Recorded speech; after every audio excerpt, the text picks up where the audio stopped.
আস্তে আস্তে কথা বলে। কি পাগল আমি শুরু করেছো? আমি কি করেছি? আমি তোমায় চিট করেছি? তা চিট করনি? এতক্ষণ কোথায় ছিলে? তুমি জানো না বাড়ির বাইরে বেরিয়েই ফোন করছো? আমার উঠে আসতে কত অসুবিধা হয়েছে। ও ও নতুন নাগর পেয়ে। চুপ করো, মুখ সামনে কথা বলো। আমি কিচ্ছু করিনি। কিছু করনি? আমি কি বুঝি না? ওই ছোড়া কি সুন্দর চকচক করে তাকিয়েছিল তোমার দিকে। দেখো, তুমি যদি ওকে বিয়ে করে ওর সঙ্গে। এরই মধ্যে একটা বিরাট শব্দ। দুটি বুঝতে পারলো সৌমিত্র যখন অত্যন্ত রাগ উঠে যায় তখন হাতের সামনে যা পায় সেটাকে ছুঁড়ে ছুঁড়ে মারে। এখনো ঠিক তাই করছে। দুটি বলল, শান্ত হও, শান্ত হও। দেখো, আমি চাই না বিয়েটা করতে। তাহলে আমায় কেন খবর দাওনি? খবর দেবো না?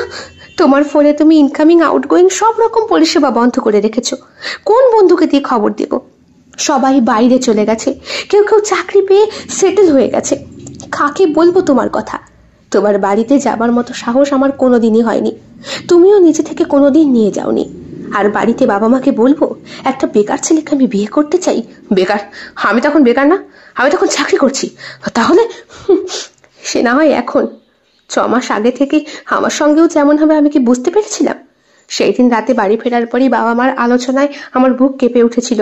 আমি তোমার সঙ্গে সঙ্গে ফোন করেছিলাম, কিন্তু তোমার ফোনের তো একই অবস্থা। দুটি দেখো, প্লিজ এটা করো না। তুমি যদি এখন বিয়ে করে ফেলো আমার কিন্তু মরা ছাড়া কোনো গতি থাকবে না। দুটি বলেছিল, পারবে পালাতে আমায় নিয়ে একদম নির্জন কোথাও, বাসা ভাড়া? পারবে?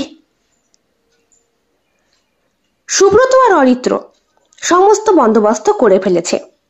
দিনটা 22শে শ্রাবণের দিন। ঝরঝরে বৃষ্টি হচ্ছে সেই দিন। রীতিমতো অনুষ্ঠান হচ্ছে পাড়ার মোড়ে।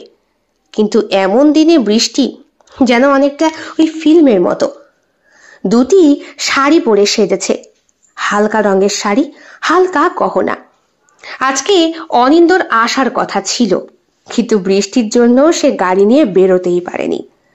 দুটির বাবার কাছে পারমিশন নিয়েছে। বাবা বলেছেন, কি চাও? বাবা, আমার তো বিয়ে হয়ে যাবে, আমি তো চলেই যাব এই পাড়া ছেড়ে, এই বাড়ি ছেড়ে, চিরদিনের জন্য আমার হাজবেন্ডের সঙ্গে। শেষবারের মতো পাড়ার বাচ্চাগুলোর সাথে একবার ওই আমি 22শে শ্রাবণ দিনটা পালন করতে চাই। ওর মা বলেছিল, চাইছে যখন মেয়েটা দাও না, অসুবিধের কি আছে? তাছাড়া তো বিয়ে হয়ে যাচ্ছে, এসব নাচ টাচ আর তো করতে পারবে না। নাচ ওর স্বপ্ন। ঠিক আছে, করে নাও, তবে তাড়াতাড়ি ফিরে এসো।